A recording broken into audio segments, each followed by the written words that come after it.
Now, before we get into the meat of this particular disaster, you need to understand something about the Galactic Military Academy on Nexus Prime. This wasn't your average educational institution where the biggest worry was whether the cafeteria would run out of mystery meat on Wednesdays. No, this was where the galaxy's most promising young minds came to learn the fine art of not getting eaten by the universe's countless creative attempts at murder. The Academy's xenobiology wing was particularly notorious for its hands-on approach to education, because apparently, reading about dangerous creatures in textbooks was for amateurs. Why study theoretical threat assessments when you could have a close encounter with something that considered your internal organs a delightful afternoon snack? On this particular morning, Classroom 9 housed what could generously be called a diverse collection of future galactic defenders. More accurately, it looked like someone had raided a cosmic zoo and convinced the exhibits to wear matching uniforms. Violet sat in the back row, her standard-issue Academy boots propped up on the desk in front of her, completely ignoring the disapproving chittering from her crystalline classmate, Zephyr. The Chilthani's geometric form caught the artificial sunlight streaming through the viewport, casting rainbow prisms across the sterile white walls. Their species communicated primarily through harmonic frequencies that sounded like wind chimes having an anxiety attack. Violet, Zephyr's translation device, converted their melodic tones into perfectly crisp standard galactic. Your posture is going to give Commander Hextool another one of those twitchy episodes where his mandibles start clicking. His mandibles always click, Violet replied without opening her eyes. It's like he's constantly typing angry messages to the universe. 3 rows ahead, Umbra bobbed gently near the ceiling, her translucent bell-shaped body pulsing with nervous bioluminescence. The Velnari had evolved in gas-giant atmospheres, where the concept of solid ground was purely theoretical. Being in a classroom with artificial gravity made her about as comfortable as a fish in a desert. Will someone please inform Cadet Umbra that this is a formal academic setting, not a recreational swimming facility? Commander Hextool's voice crackled through his thoracic speakers as he stalked into the room on 6 precisely articulated legs. The commander was what happened when evolution decided that praying mantises needed to be larger, more militaristic, and significantly less patient with undergraduate incompetence. His exoskeleton bore the polished gleam of someone who spent way too much time maintaining his appearance and way too little time developing anything resembling a sense of humor. Hextool's compound eyes swept the classroom with the mechanical precision of a targeting system. Each student received the same measured assessment. Disappointment, with a side. Order of barely contained professional frustration. Today's practical examination, he announced, his mandibles clicking in that rhythm that Violet had come to associate with impending educational trauma, will test your ability to conduct field assessments of potentially hostile xenobiological specimens. The room's temperature seemed to drop several degrees. Even Umbra's nervous pulsing slowed to what could charitably be called mildly terrified instead of her usual, completely panicked. Zephyr's crystalline structure began emitting a low harmonic that sounded like a funeral dirge played on a broken xylophone. Potentially hostile, they whispered, their translation device barely picking up the frequency. Why is it always potentially hostile?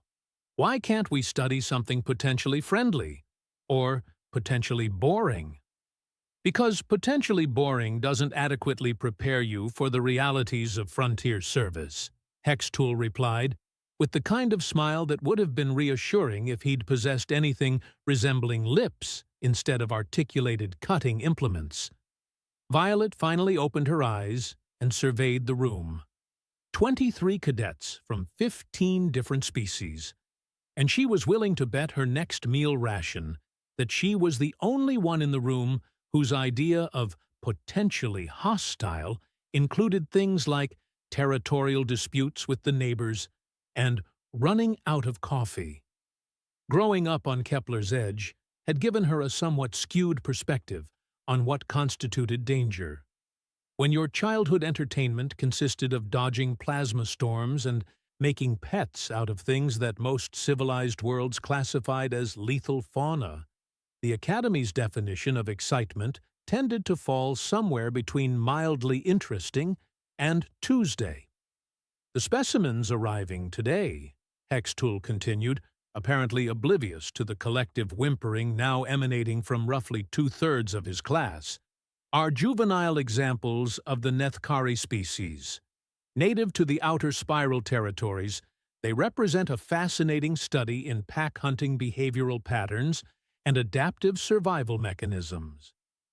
A Chilthani cadet in the front row, Violet thought their name was something with too many apostrophes, made a sound like glass breaking in slow motion.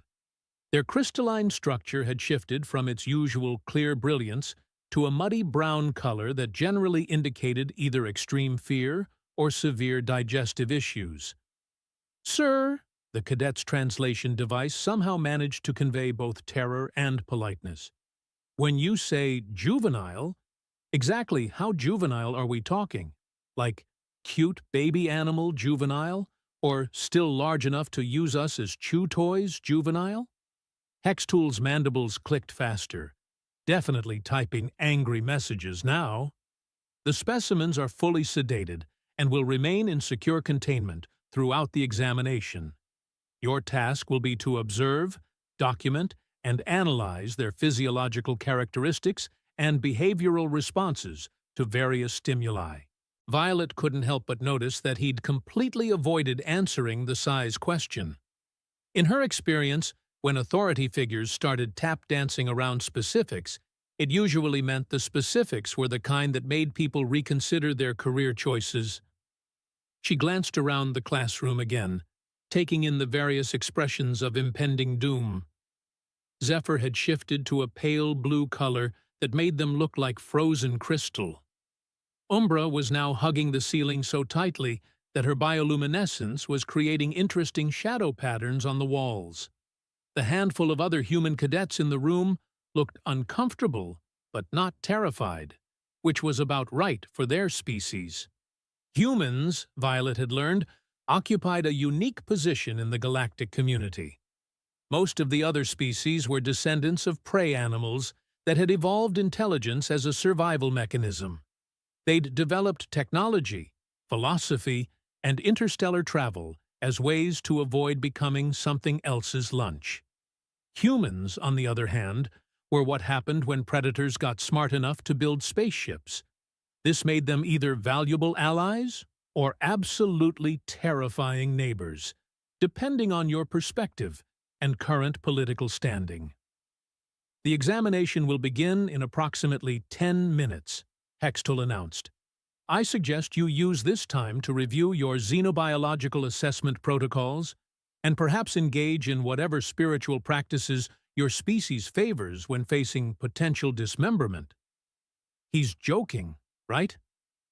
Zephyr's harmonic frequencies had reached a pitch that was probably causing discomfort to anyone with enhanced hearing. Violet shrugged. Probably. But with Hextool, you never can tell. His sense of humor operates on frequencies most of us can't detect. She settled back in her chair and closed her eyes again. Whatever was coming through that door in 10 minutes, she was pretty sure she'd seen worse. After all, how dangerous could a few sedated baby animals really be? Famous last words, as it turned out. The first sign that things were about to go spectacularly wrong was the sound coming from the corridor outside. It wasn't the quiet hum of anti-grav transport units that typically delivered classroom specimens. No, this sounded more like someone was trying to move a very large, very angry percussion section through the Academy's hallways. Clang, crash, thud, followed by what could only be described as the galaxy's most irritated purring, if purring typically involved sounds that made your bones vibrate and your survival instincts start screaming. Hextool's mandibles stopped clicking entirely, which was somehow more ominous than his usual mechanical chattering. His compound eyes rotated toward the door with the kind of slow, deliberate movement that suggested he was reconsidering several recent life choices. "That's unusual," he muttered, which was probably the closest thing to an admission of impending disaster that anyone was going to get from him. The classroom door dilated with its usual soft pneumatic hiss, and 3 Academy technicians stumbled through, looking like they'd just completed an obstacle course designed by someone with a particularly sadistic sense of humor. Their uniforms were torn, their faces were pale, and one of them was bleeding from what appeared to be claw marks across his left shoulder. Behind them came the transport unit. Now, Violet had seen plenty of containment systems in her time.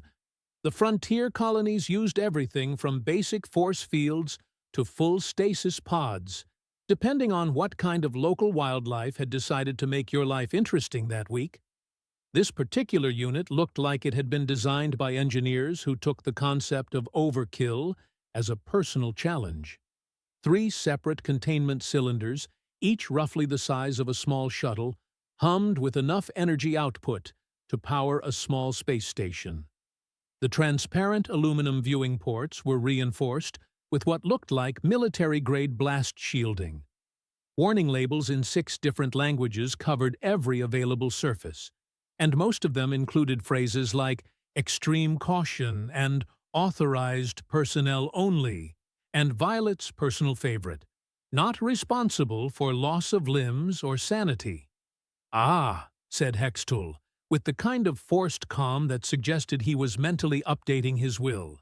"Our specimens have arrived." The technicians began running diagnostic checks on the containment systems with the nervous efficiency of people who really wanted to be somewhere else. Status lights blinked green across the control panels. Energy readings showed optimal containment field strength. Everything was working perfectly, which was, naturally, when everything stopped working at all. The first cylinder's containment field flickered, just for a second, barely long enough to register on the diagnostic displays. But apparently, barely long enough was more than sufficient for whatever was inside.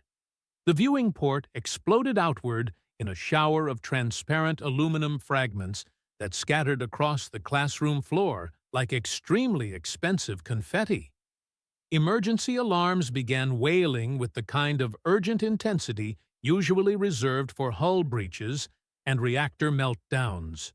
What emerged from the cylinder was, well, calling it a juvenile was technically accurate in the same way that calling a plasma cannon a small handheld device was technically accurate.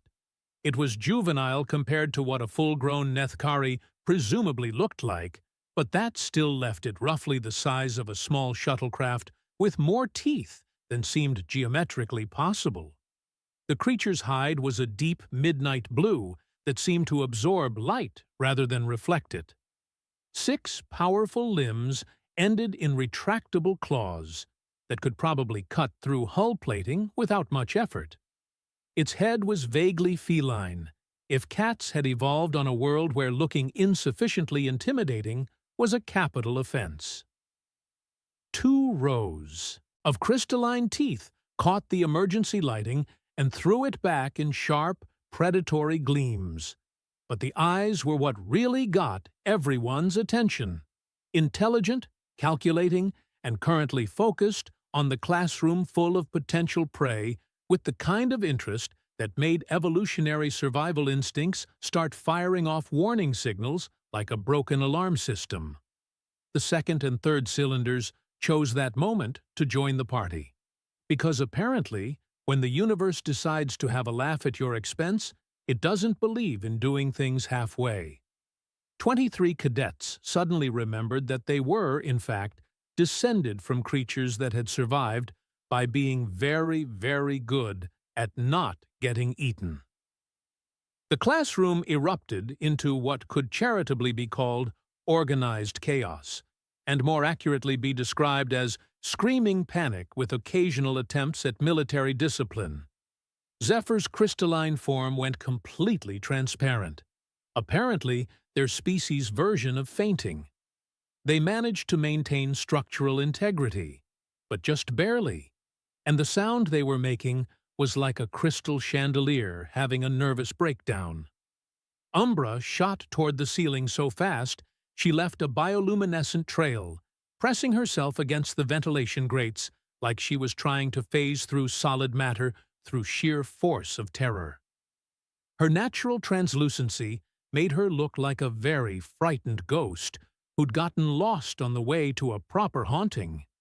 The other alien cadets were employing various species-specific panic responses. Some activated personal shield generators. Others tried to make themselves as small as possible, which worked better for some body types than others.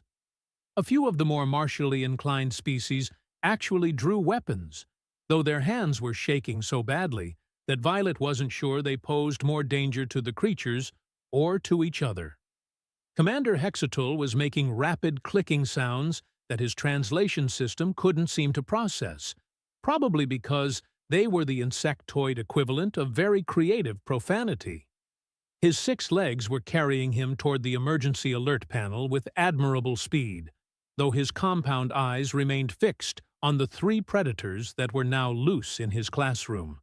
And the 3 Nethkari cubs stopped. They stood in the middle of the chaos, heads turning slowly as they surveyed the pandemonium surrounding them.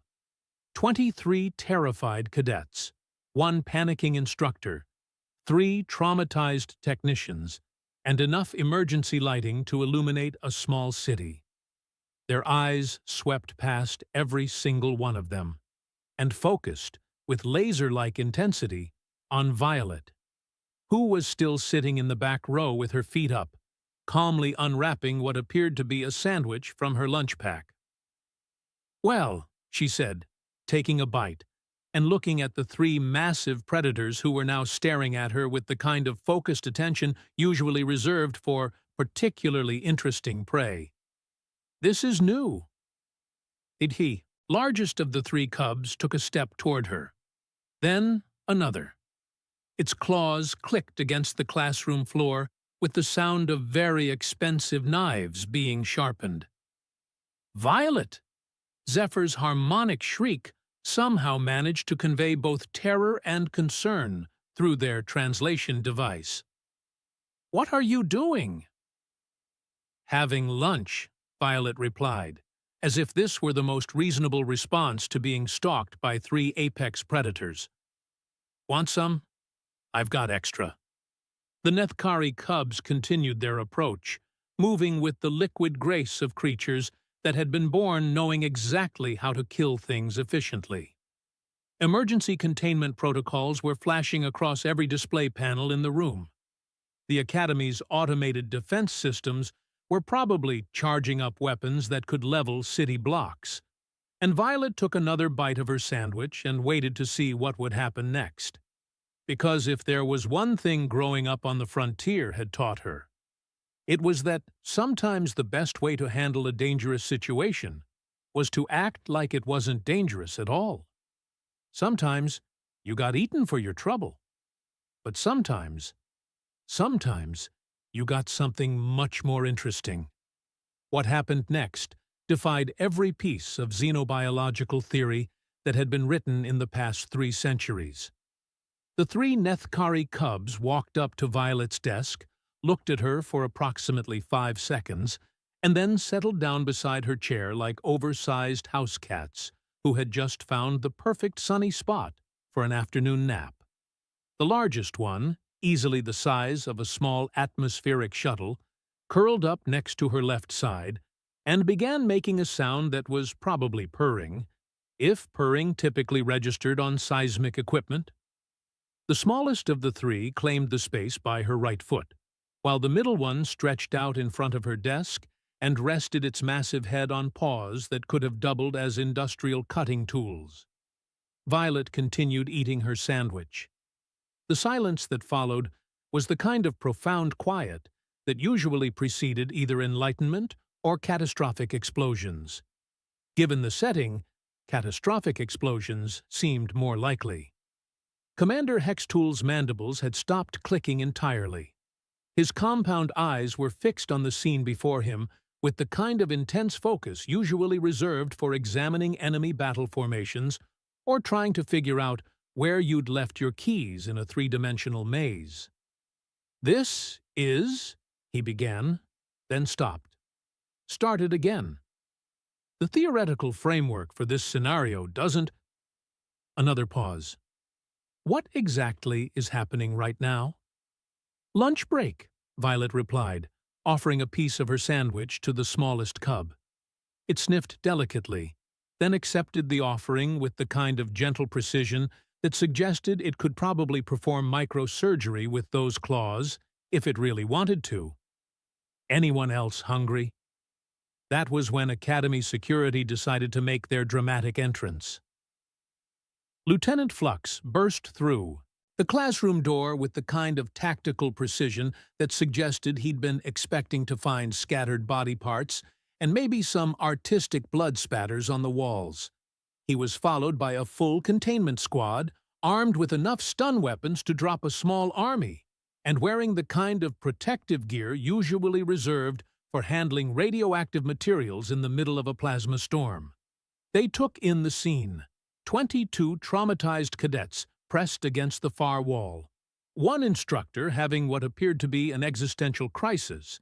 3 academy technicians who looked like they were reconsidering their career choices, and 3 massive predators arranged around one human cadet like she was holding court. Flux's weapon arm, a cybernetic replacement that could probably punch through battle armor, slowly lowered. His organic eye blinked several times, as if trying to reset his visual processing systems. "What?" he said carefully. "Am I looking at?" "Educational demonstration," Hextool replied with the kind of strained dignity that suggested he was desperately trying to maintain the illusion that this had all been planned. "Cadet Violet is demonstrating advanced xenobiological field assessment techniques. By having a picnic with 3 apex predators? It's a very advanced technique." Lieutenant Flux had been working Academy security for long enough to recognize the particular brand of chaos that happened when educational initiatives collided with reality. He'd seen cadets accidentally create sentient holographic professors, watched training exercises evolve into minor interstellar incidents, and once had to explain to the Academy board why the gymnasium was now technically classified as a temporal anomaly. But this was new, even for him. "Cadet," he addressed Violet directly, "are you in any immediate danger?" "Doesn't seem like it," Violet replied, scratching behind the ears of the largest cub. It leaned into her touch and made that seismic purring sound again. "They're actually pretty friendly, once you get past all the teeth and claws and general predatory aesthetic." "Friendly?" Flux's tone was carefully neutral. "The 3 juvenile Nethkari specimens that just broke out of military-grade containment systems are friendly." "Well, scared, mostly. But yeah, friendly, too." Scared was not a word that anyone in that room had been expecting to apply to 3 creatures that looked like they could hunt battleships for sport. But, as Violet said it, something about the cub's posture suddenly made sense. The way they'd positioned themselves wasn't aggressive. It was protective. They weren't guarding against the room. They were guarding against the room getting too close to Violet. "Scared of what?" Flux asked, though his tone suggested he was starting to suspect the answer wasn't going to fit neatly into any official report. "Being alone," Violet said simply. "Having everyone around them be afraid. Being treated like monsters instead of kids.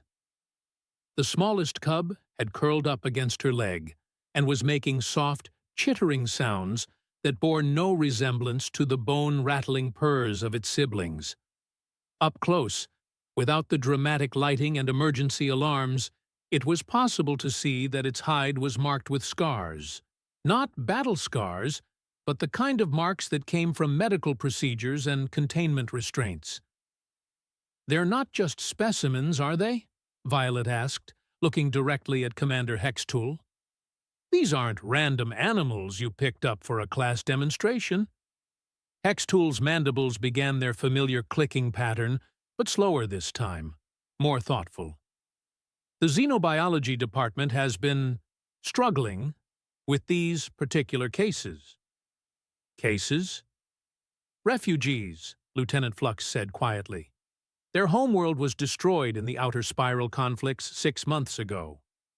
These 3 were found drifting in an escape pod, barely alive. They're the last known survivors of their species." The room got very quiet again, but it was a different kind of quiet now. Not the silence of impending disaster, but the silence of people suddenly understanding that they'd been looking at the situation completely wrong. "They've been rejecting every caretaker we've assigned," Hextool continued. "Refusing food, becoming increasingly aggressive, showing signs of severe psychological trauma. The medical staff was beginning to think they might not be psychologically salvageable. So you decided to use them as teaching aids?" "We decided," and Hextool's tone carried just a hint of defensiveness, "to see if exposure to a more diverse environment might help them adapt. This practical examination was an experiment." "An experiment to see if they'd eat someone?" "An experiment to see if they'd respond differently to different types of sentience." Violet looked down at the 3 cubs, who were now arranged around her like she was the most important thing in their universe. The largest one had rolled over on its back, exposing its vulnerable belly, a sign of trust that was universal among predatory species. "They responded all right," she said. "Question is, why me?" It was Umbra who provided the answer, drifting down from the ceiling with her bioluminescence pulsing in slow, thoughtful patterns. "Because you're not afraid of them," she said, her voice carrying the ethereal quality that made Velnari's speech sound like wind through crystal chimes. "Every other person they've encountered has treated them like dangerous animals first, and traumatized children second. You treated them like people." "They are people," Violet said. "Just people who happen to have more teeth than average, and some seriously impressive hunting instincts." The middle cub lifted its head and fixed Violet with those intelligent, calculating eyes. Then it did something that made every xenobiologist in the room rethink several fundamental assumptions about Nethkari behavioral patterns. It spoke. Not in standard, galactic. Its vocal structure wasn't designed for that, but in its own language. A series of clicks, growls, and harmonic tones that sounded like music played on instruments made of starlight and danger. Did that one just say something?" Zephyr asked, their crystalline structure finally returning to its normal, clear brilliance. "Thank you," Violet said quietly. "It said, thank you." Everyone stared at her. "You speak Nethkari?" "I speak scared kid in about 15 different languages," Violet replied. "The words change, but the meaning's usually pretty similar." And that was when Lieutenant Flux realized that this hadn't been an accident at all. His cybernetic eye whirred as it refocused on Commander Hextool, running a quick behavioral analysis subroutine that he'd picked up during his military intelligence days. The insectoid's posture was too controlled, his mandible clicking too rhythmic. This wasn't the body language of someone dealing with an unexpected crisis. This was someone watching a carefully orchestrated plan unfold exactly as intended. "Commander," Flux said, his voice carrying the kind of quiet authority that made career soldiers pay attention. "Exactly how did these containment systems fail?" Hexatul's compound eyes rotated toward him with mechanical precision. "Equipment malfunction. These things happen with advanced containment technology." "Uh-huh." Flux's organic eye narrowed, while his cybernetic one ran diagnostic scans on the shattered containment units. "And I suppose it's just coincidence that 3 separate systems, each with independent backup protocols and redundant safety measures, all happened to malfunction at exactly the same moment." "Unlikely coincidences are still coincidences, Lieutenant." "Right." Flux turned his attention back to Violet, who was now engaged in what appeared to be a serious conversation with the largest cub. The creature was making soft clicking sounds while Violet nodded thoughtfully, occasionally responding with her own attempts at the same tonal patterns. "Cadet, how long have you been studying Nethkari linguistics?" "About 5 minutes," Violet replied without looking up. "But like I said, scared kid is pretty universal. You just have to listen to what they're actually saying instead of what you think they should be saying." The middle cub had moved closer to her chair and was now making what sounded like question marks, rendered in harmonics. Violet tilted her head, considering, then made a series of clicks that caused all 3 cubs to perk up with obvious interest. "What did you just tell them?" Commander Hextool asked, and there was something in his tone that suggested professional curiosity was wrestling with personal concern. "I asked if they wanted to tell me what really happened to their world," Violet said, "because the official reports always leave out the important stuff." The smallest cub began a complex series of vocalizations that rose and fell like a mournful song. Its siblings joined in, creating a harmony that made the classroom's acoustic dampeners struggle to maintain proper sound levels. The music, and it was music, complex and beautiful and heartbreaking, painted pictures of a world that had been green and wild and alive.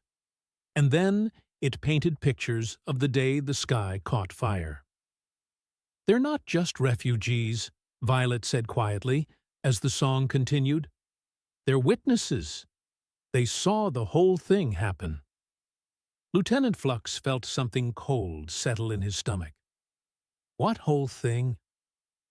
The destruction of their homeworld wasn't a casualty of the outer spiral conflicts, Violet translated as the cub's song shifted into darker harmonies. It was a test. Someone wanted to see how effective their new planetary bombardment systems were against a world with no defensive capabilities. The room went dead silent except for the cub's continuing song. Even the emergency systems seemed to hesitate, as if the building itself was holding its breath. "That's..." Commander Hextool's mandibles clicked in rapid, agitated bursts. "That's not possible. The intelligence reports clearly indicated natural orbital decay caused by solar instability." "Intelligence reports say what people with agendas want them to say," Violet replied. "These 3 were there. They watched their entire species die as target practice for someone's weapons development program." The cub's song reached its crescendo, a sound like crystal breaking in slow motion, like hope dying by degrees. Then it faded into something that sounded like a lullaby. If lullabies were written by people who understood that sometimes the only comfort available was the knowledge that someone else remembered what was lost. "They've been trying to tell someone," Violet continued, as the music wound down. "Every caretaker, every researcher, every person who's interacted with them. But everyone was so focused on treating them as specimens or dangerous animals that nobody bothered to listen." Umbra drifted closer, her bioluminescence pulsing in sympathetic patterns. How do we know this is accurate? Trauma can distort memories, especially in juveniles. Because, Lieutenant Flux said grimly, it explains why every intelligence agency in the sector has been trying to get access to them for the past 6 months, and why the Academy Board suddenly decided that xenobiology students needed more hands-on experience with dangerous species. The largest cub lifted its head and looked directly at Flux, then made a series of precise clicks that needed no translation. The universal language of recognition, the sound one intelligence operative makes when identifying another. They know your military intelligence, Violet observed. Impressive. Most people can't spot that, even when you're not trying to hide it. Former military intelligence, Flux corrected automatically, then caught himself. How did you? The way you move, the way you analyze situations, the fact that you've got military-grade cybernetics on a security officer's salary. Violet shrugged. Plus, the cubs can smell it on you. Predator species are really good at identifying other predators. The middle cub had moved to sit directly in front of Lieutenant Flux, studying him with those unsettling, intelligent eyes. It made a questioning sound that somehow managed to convey both wariness and hope.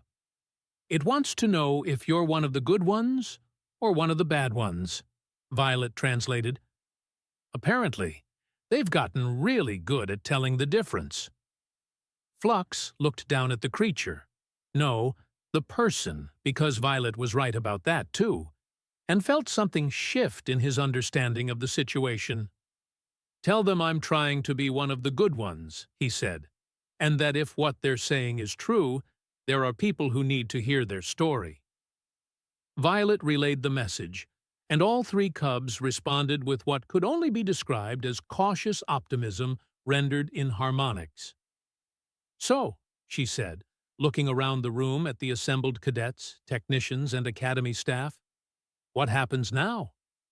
What happened next was a masterclass in how quickly political situations could escalate from educational mishap to galactic incident with just the right application of inconvenient truths and 3 very articulate witnesses.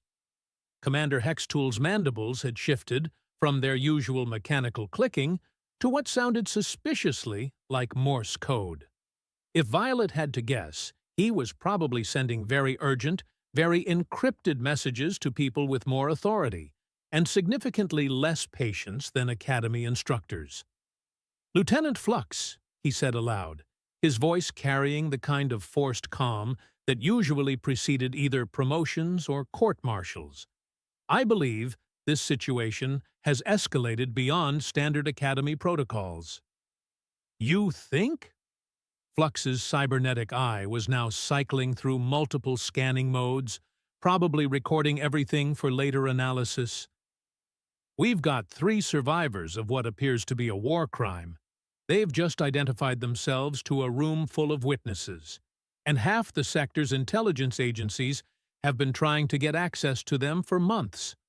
Yeah, I'd say we're officially beyond standard protocols. The Cubs had arranged themselves into what was clearly a defensive formation around Violet's chair, though they managed to make it look casual.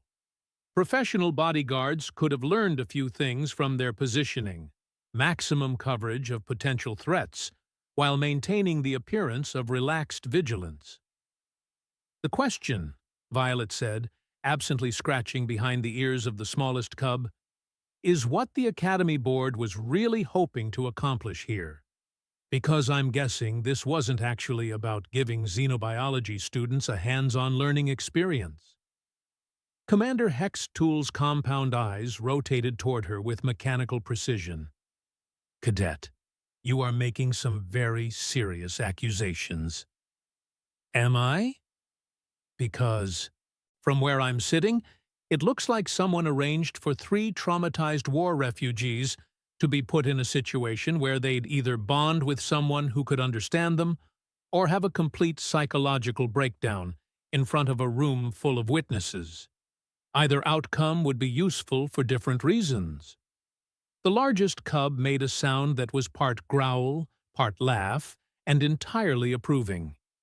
It had been watching the conversation with the kind of focused attention that suggested it understood more standard Galactic than anyone had realized.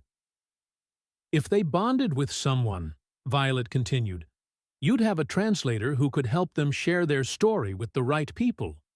If they broke down completely, you'd have evidence that they were too psychologically damaged to be reliable witnesses. That's a very cynical interpretation of events, Hextool replied, but his tone suggested that cynicism and accuracy weren't mutually exclusive. Lieutenant Flux was looking thoughtful in the way that usually made lower-ranked personnel nervous. The timing is interesting, too. Right when the outer spiral accords are coming up for renewal, suddenly the Academy decides to run an experimental educational program with the sector's most politically sensitive refugees. Politically sensitive. Zephyr's crystalline form had finally stabilized, though they were still maintaining a respectful distance from the cubs. What's politically sensitive about survivors of a natural disaster? Nothing, Violet said. But survivors of a deliberate weapons test conducted by an unknown faction with advanced military capabilities? That's the kind of information that could reshape interstellar politics for the next century. The middle cub lifted its head and made a series of rapid clicks that sounded like urgent correction. Violet tilted her head, listening. Then her expression darkened. Not unknown, she said quietly. They know exactly who destroyed their world. They saw the ships, heard the communications, even caught some of the energy signatures before they evacuated. The room got very, very quiet. They know who did it, Lieutenant Flux said, and it wasn't really a question. They know who did it, they know why it was done, and they know it wasn't the first world that faction has used for target practice. Violet's voice had lost its casual tone and taken on something that sounded suspiciously like barely controlled anger. The question is whether anyone with actual authority is interested in hearing what they have to say. That was when the classroom door dilated again, and the situation officially became someone else's problem. The woman who entered looked like she'd been designed by a committee of engineers who'd been asked to create the perfect fusion of academic authority and political ruthlessness. Her uniform bore insignia that most of the cadets didn't recognize, but that made Lieutenant Flux straighten to attention despite his civilian status. Director Vexana, Commander Hextool said, his mandibles clicking in what was either respect or relief. I wasn't expecting you to respond personally to this situation. Director Vexana's multiple eyes swept the room, taking in the scattered containment equipment, the traumatized cadets. The 3 apex predators arranged around one human cadet like she was holding court, and Lieutenant Flux's very obvious attempts to record everything for posterity. Commander Hextool, she said, her amphibious vocal cords producing the kind of precisely modulated tones that suggested extensive training in diplomatic communication. When 3 of our most valuable residents break out of containment and bond with a cadet, I tend to take a personal interest. Residents, Violet repeated, and there was something dangerous in her tone. Not refugees, not survivors. Residents. Vexana's eyes focused on her with laser-like intensity. Cadet Violet, I presume. Your reputation for unconventional problem-solving precedes you. My reputation? Frontier colony background. Parent lost in the Kepler's Edge mining incident. Raised primarily by extended family, with significant experience in xenobiology and interspecies relations. Vexana's tone was conversational, but her words carried the weight of extensive research. You've been flagged as a potential candidate for our specialized programs since your academy application. The cubs had gone very still, their attention focused on the new arrival with the kind of predatory awareness that made evolutionary survival instincts start filing formal complaints. Specialized programs, Lieutenant Flux said carefully. What kind of specialized programs? The kind that require individuals capable of communicating with species that other people consider too dangerous, too alien, or too politically sensitive for standard diplomatic protocols. Vexena moved closer to Violet's desk, seemingly unconcerned by the three massive predators who were now tracking her every movement. The kind of programs that become necessary when the galaxy's most important witnesses will only talk to one person. Violet looked down at the cubs, who were all watching her with those intelligent, calculating eyes. The smallest one made a soft, questioning sound, and she responded with a series of clicks that seemed to reassure it. "You want me to be their translator," she said, "to help them tell their story to people who can actually do something about it." "I want you to help them find justice," Vexana replied, "and I want you to help us prevent it from happening to other worlds. And if I say no, then 3 traumatized children spend the rest of their lives in containment. Their story dies with them, and whoever destroyed their world continues their weapons development program until they feel confident enough to move beyond uninhabited targets." The largest cub made a sound that needed no translation, the universal language of someone who had just realized that their fate was being decided by people who viewed them as political assets rather than individuals. Violet stood up, and all 3 cubs immediately shifted position to maintain their protective formation around her. "I have conditions. I'm listening. They're not prisoners. They're not specimens. They're not political assets." Violet's voice carried the kind of quiet authority that came from growing up in places where your word was the only thing standing between survival and disaster. They're people who've been through hell, and they get treated with the respect that people deserve. Agreed. They get to choose whether they want to share their story, and they get to choose who they share it with. No forced testimony, no coerced statements, no manipulation. Within reasonable security parameters, agreed. And they stay with me, not in some research facility, not in protective custody, not in specialized housing. With me. Vexana's multiple eyes blinked in sequence, probably the amphibious equivalent of raised eyebrows. That's highly irregular. So is everything else about this situation. Violet looked around the room at the assembled cadets, technicians, and academy staff. Besides, I think we've established that regular approaches don't work very well with these 3.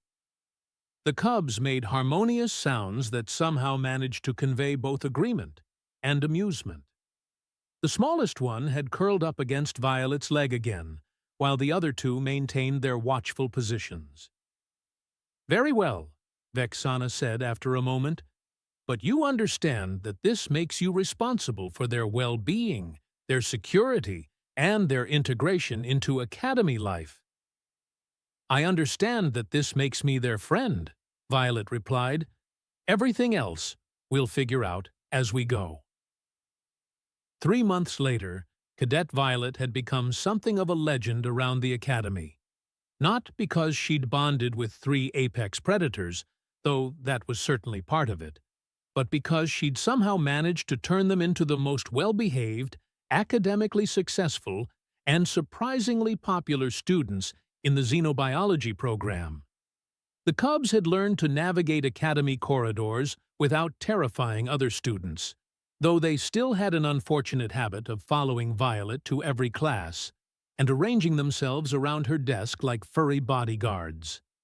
They'd mastered the art of retrieving dropped styluses, intimidating anyone who tried to cut in line at the cafeteria, and providing extremely effective study group security. More importantly, they'd begun sharing their story with the people who needed to hear it. The investigation into their homeworld's destruction had already led to several arrests, the exposure of an illegal weapons development program, and a complete restructuring of how refugee testimony was handled in interstellar courts.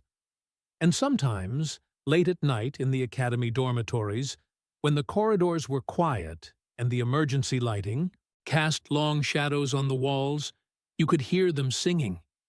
Not the mournful songs of loss and trauma, but new harmonies, songs of friendship, of safety, of belonging somewhere again. Songs of hope, rendered in the language of 3 survivors who had found someone willing to listen. And if other students occasionally found Violet walking through the halls with her 3 shadows trailing behind her, well, that had become just another part of Academy life. After all, everyone needed friends, even if some friends happened to have more teeth than average and could probably hunt battleships for sport. But that, as they say, was just another Monday at the Galactic Military Academy.